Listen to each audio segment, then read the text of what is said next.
TIMA6311 Portfolio of Evidence, Activity 2, Pedagogical Learning. First of all, we have to reflect on our worst experience about mathematics at school. So you're going to think about that experience, and then you are going to write up about your own experience. So the context of this activity 2 is the child's emotional state can behave as a barrier to learning, which can then result in them performing poorly, which incites more anxiety.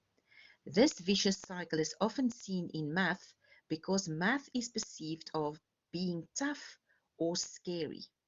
Some children describe math as impossible. Throw an assessment into the mix and you have a recipe for a very challenging time. Your learners start sweating, they've got rapid breathing, tummy ache, they start trembling, they've got a rapid heart rate, and it's hard for them to think clearly because they experience this mathematics anxiety. So your instructions for activity 2 is in 2 parts. You're going to write an essay in which you, in the first instance, reflect on any anxiety that you experienced towards math when you were a learner. And then in the second part, you're going to assume the role of an educational expert in which you advise a teacher whose learner is experiencing the same anxiety as you did on how to create authentic assessments which will help the learner to cope with the anxiety that they face, and strategies that the teacher can use to minimize math anxiety. Your essay should be about 2.5 pages in length, with a reflection being about half a page and the expert advice being about 2 pages in length. Don't forget to substantiate your claims as an educational expert. Your submission should be typed in size 12 font, 1.5 line spacing, and Calibri or Arial font with normal margins. So let's look at the 2 parts. In the first part, you are going to reflect on any anxiety that you experienced towards math when you were a learner. You're going to write about your experience, but also go into more depth.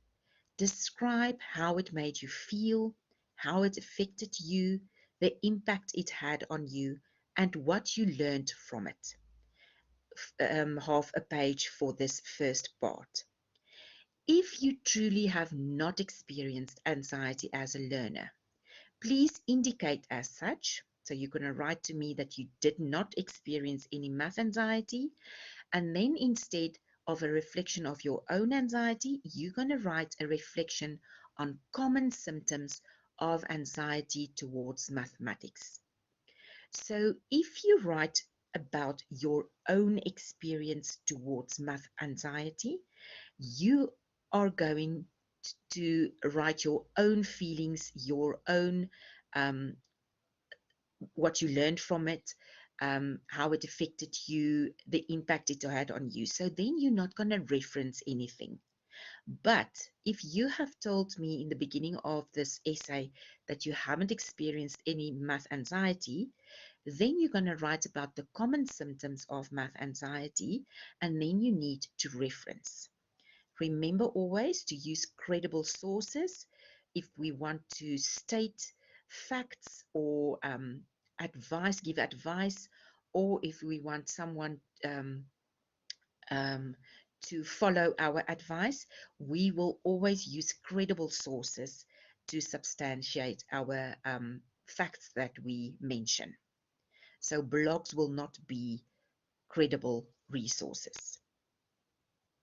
Then in the second part of this activity 2 of your PoE, you're going to write about advice that you are going to give a teacher on how to create authentic assessments.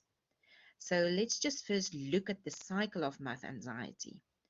Math anxiety leads to a lack of confidence, which leads to math anxiety, which leads to avoidance of math, and then to poor performance, and then it starts all over again. It's like a cycle, and we as teachers need to break this cycle.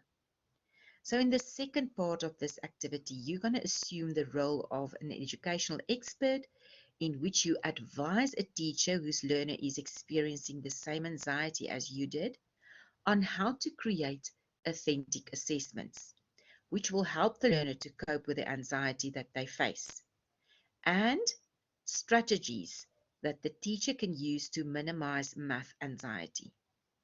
So your essay should be in the format of advice that you give to a teacher on how to teach, in other words, strategies, and how to organize and prepare the classroom environment, and how to use authentic assessments. So you will describe the value of authentic assessments and give creative ideas and advice.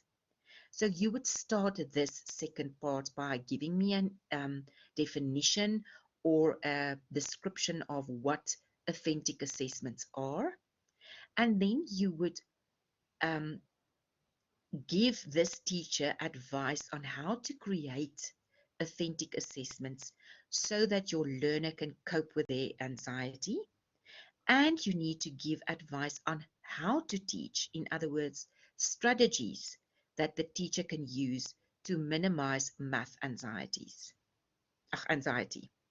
So it's also kind of a two-part within this part: advice on how to create authentic assessments and advice on how to teach so that your learner do not feel that stressed in your math class. Once again, very important, substantiate your claims with credible resources. You want to advise this teacher about the value of authentic assessments, the advantages of authentic assessments. So you need to use credible resources. Please do not copy. Please do not plagiarize. Refer to the IIE Quick Reference Guide for referencing for the correct in-text referencing, as well as listing in your reference list. So this second part of your activity will be 2 pages in length. Sources that you can use are your module guide, Luneta, your TIMA textbook, Landsberg, your INET textbook, articles in the module guide, so you can look at the articles mentioned in the learning units of TIMA 6311, and you do your own research. Credible, reliable resources. And remember to reference correctly. Your format for your essay will be 2.5 pages for this activity 2. Typed in 12 font, 1.5 line spacing, normal margins. When we look at our rubric, first of all, let's look at our reflection to achieve 12 to 15 marks for an excellent essay on this reflection. The student's reflection narrates their experience of anxiety towards mathematics as a learner. It clearly communicates the impact of the anxiety on their experiences of math. The narration is presented maturely. The work reflects a deep understanding of the complexities of the content. Every decision is purposeful and thoughtful. So in other words, don't just give me a description of how bad your teacher was. Please give me a description of how it impacted your learning, how it made you feel, and what you learned about it. For the second part of your activity 2, the advice on creating authentic assessments for 15 marks, 12 to 15 marks. Exceptional effort is made in describing the value of authentic assessments. It's complete and highly creative. Advice on how to create authentic assessments has the potential to effectively help the learner to cope with the anxiety that they face without compromising the integrity of teaching and learning. Advice is well substantiated by research from prescribed texts and additional resources. Right? Then the second part of this advice that you give about the teaching strategies and classroom management or classroom environment. For 12 to 15 marks, a sound discussion about the suitable strategy or strategies is evidently described. The student shows eagerness to instill a more positive approach to teaching math.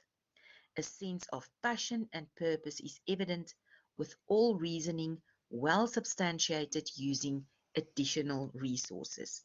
Not only your module guide or your own textbook, but also additional credible resources. And then for 5 marks, you get marks for your academic writing.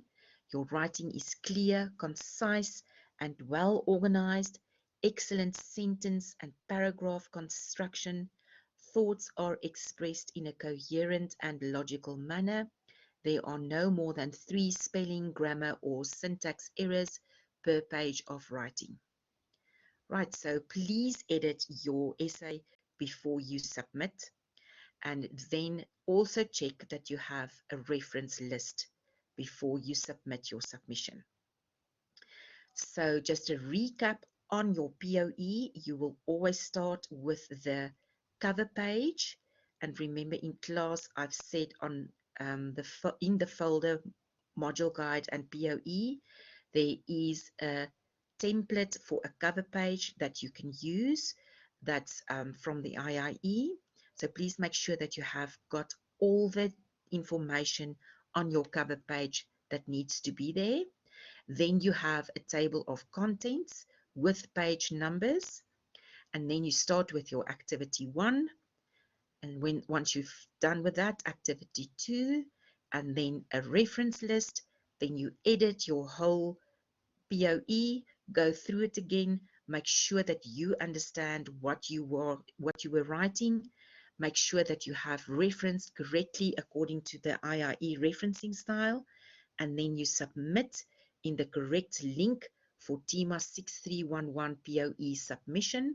And you make sure that you submit your TIMA portfolio in that link.